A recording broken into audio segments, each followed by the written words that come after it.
صلی اللہ علیہ وسلم، وہ میرے پیارے حبیب، وہ میرے امام اور قائد نبی، صراط الذین انعمت علیہم، راستہ ان کا جن پہ تیرا انعام ہوا، سب سے پہلے اللہ کے انبیاء، ان کا راستہ، صحابہ قرآن و حدیث کا راستہ، امام قرآن و حدیث کا راستہ۔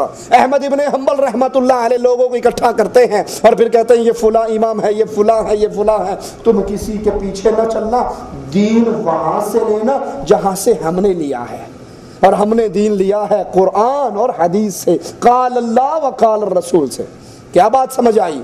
اگر اللہ کے رسول کی بات ہاتھ میں آ جائے، اس کی بات کے خلاف کسی کی بات ہو، وہ کتنا بڑا ہو، کائنات ایک پلڑے میں ہو، محمد کی ایک حدیث ایک پلڑے میں ہو، کائنات کو ٹھوکر ماری جا سکتی ہے، محمد کریم کی بات کو ٹھوکر نہیں ماری جا سکتی۔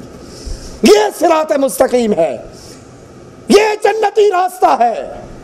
امام مالک رحمت اللہ علیہ فرمایا کرتے تھے، کائنات میں ہر آدمی کی بات قبول بھی کی جا سکتی ہے، ٹھوکر بھی ماری جا سکتی ہے، رد بھی کی جا سکتی ہے، سوائے اس قبر میں سونے والے محمد الرسول اللہ کے۔ اور مسجد نبوی میں بیٹھ کر نبی کی قبر کی طرف اشارہ کر کے فرمایا کرتے تھے، جو یہ قبر میں سو رہے ہیں محمد کریم، ان کی بات سننے کے بعد اگر کوئی کہہ دے میں نہیں مانتا، ایمان اس کے پلے میں نہیں رہتا۔ امام شافعی رحمت اللہ علیہ سے سائل سوال کرتا ہے، امام صاحب کوئی حدیث ملے، بیان بھی آپ کرو، رسول اللہ صلی اللہ علیہ وسلم کا کلام ہو اور آپ کا عمل اس حدیث سے ٹکرا رہا ہو، ہم آپ کے عمل کو دیکھیں یا حدیث رسول کو دیکھیں؟ جواب سننا امام شافعی رحمت اللہ علیہ کا۔ کہنے لگے مجھے عیسائی سمجھتا ہے؟ امام شافعی کے قدموں پر میرے ماں باپ قربان ہو جائیں، کہتے ہیں مجھے عیسائی سمجھتا ہے؟ یہ کیسے ممکن ہے؟ میں خود حدیث رسول بیان کر کے اس کے خلاف عمل کروں، اور اگر کبھی تاریخ میں ایسا ہو جائے شافعی نے رسول کی حدیث بیان کی ہو، عمل اس کے خلاف کیا ہو، تو تم اعلان کر دینا شافعی کا دماغ خراب ہو گیا۔ یہ ائمہ، یہ اولیاء، یہ انبیاء، یہ صحابہ صراط مستقیم وعدے کر رہے ہیں، اور صراط مستقیم ایک اللہ کا قرآن اور ایک محمد کریم جان رحمت کا فرمان صلی اللہ علیہ وسلم۔ اس کے باہر جتنی باتیں ہیں غلط بھی ہو سکتی ہیں، ٹھیک بھی ہو سکتی ہیں۔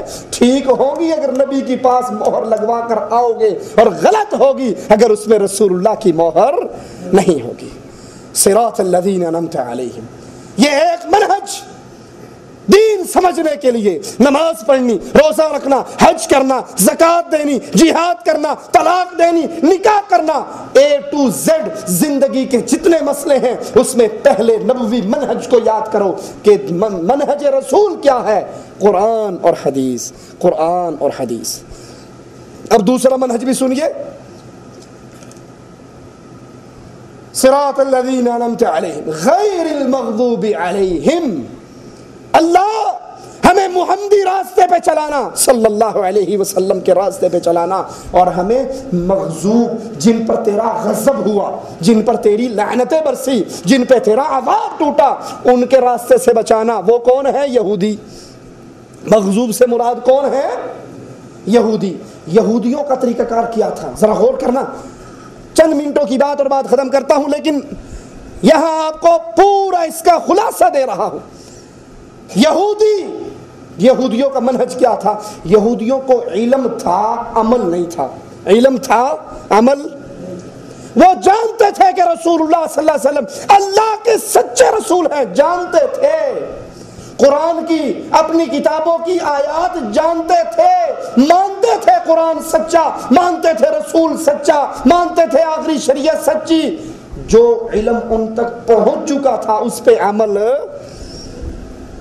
ذرا اپنے اپنے گریبانوں میں نظر دوڑاؤ، کہیں یہ یہودیوں والی خصلت کلمہ پڑھنے والوں میں داخل تو نہیں ہو گئی؟ ہم کتنے ہیں جن کو پتا ہے جو نماز نہیں پڑھتا وہ کافر ہے، مسلمان؟ کیا خیال ہم پڑھتے ہیں سارے؟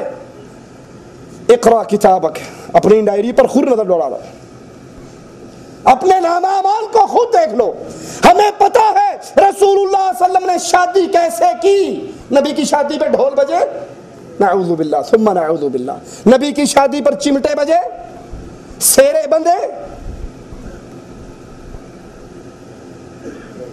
جو آپ کی اور میری شادیوں پر ہوتا ہے وہ محمدی شادی ہے یا نہیں؟ ایک رام چندر کی شادی اور ایک عبد الرحمن کی شادی میں کوئی فرق نہیں.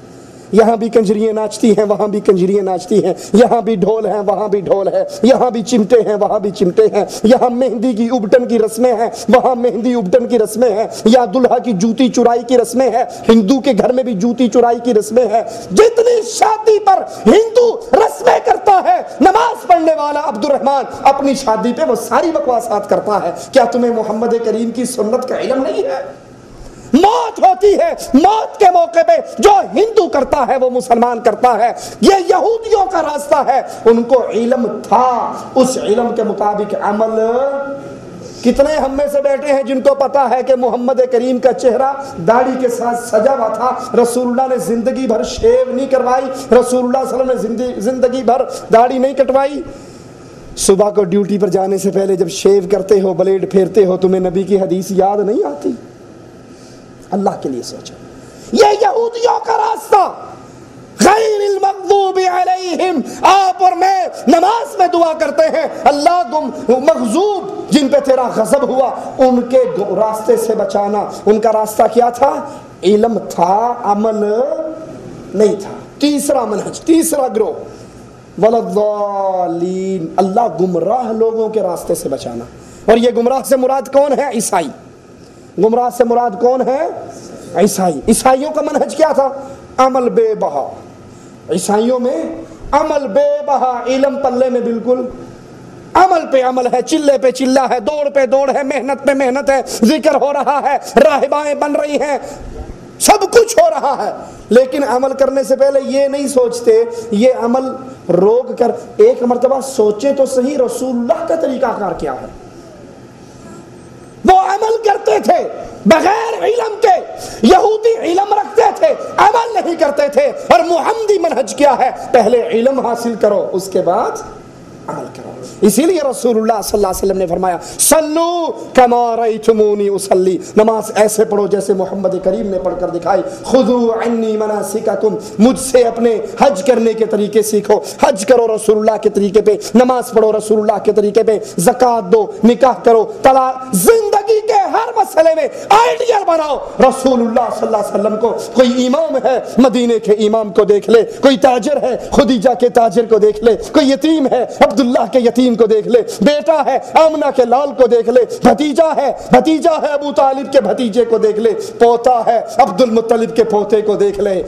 لیڈر ہے، قائد ہے، جرنیل ہے، بدر کے جرنیل کو دیکھ لے. فاتح ہے، مکے کے فاتح کو دیکھ لے. زندگی کے ایک ایک شعبے میں باپ ہے، فاطمہ کے باپ کو دیکھ لے. خامند ہے، عائشہ کے خامند کو دیکھ لے. زندگی کا کوئی شعبہ ایسا نہیں جس میں رسول اللہ صلی اللہ علیہ وسلم کی زندگی آپ کے اور میرے لیے مینارہ نور نہ بنی ہو. اللہ سے دعا ہے اللہ ہمیں زندگی کا ایک ایک عمل رسول اللہ صلی اللہ علیہ وسلم کے طریقے پہ کرنے کی توفیق عطا فرمائے.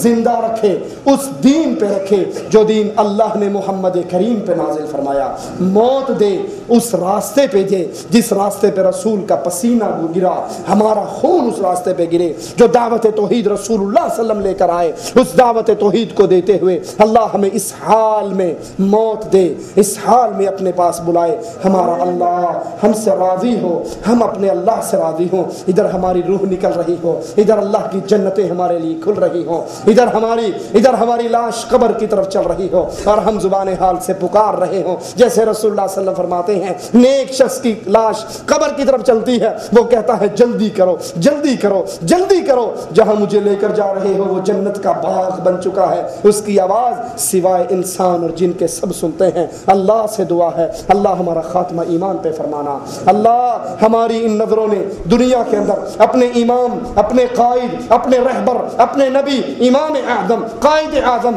رہبر اعظم محمد رسول اللہ کی زیارت نہیں کی. اللہ ہماری آنکھوں کو قیامت کے دن ہمارے نبی کی زیارت سے محروم نہ کرنا. ہمیں پیارے نبی کے جھنڈے کے نیچے جنت الفردوس میں اعلیٰ مقام عطا فرمانا. اللہ جنت کی سب سے بڑی نعمت جنت کی سب سے بڑی نعمت تیرے پیارے چہرے کا دیدار میرے مولا. اللہ ہم سب کو ان خوش نصیبوں میں شامل فرمانا جو جنت میں یوم مزید کے دن تیرے چہرے کا دیدار کریں. اقول قولی ھذا واستغفر اللہ لی ولکم ولسائر المسلمین فاستغفروه انه هو الغفور الرحیم. السلام علیکم. السلام. سبحانك اللهم وبحمدك اشهد ان لا اله الا انت استغفرك.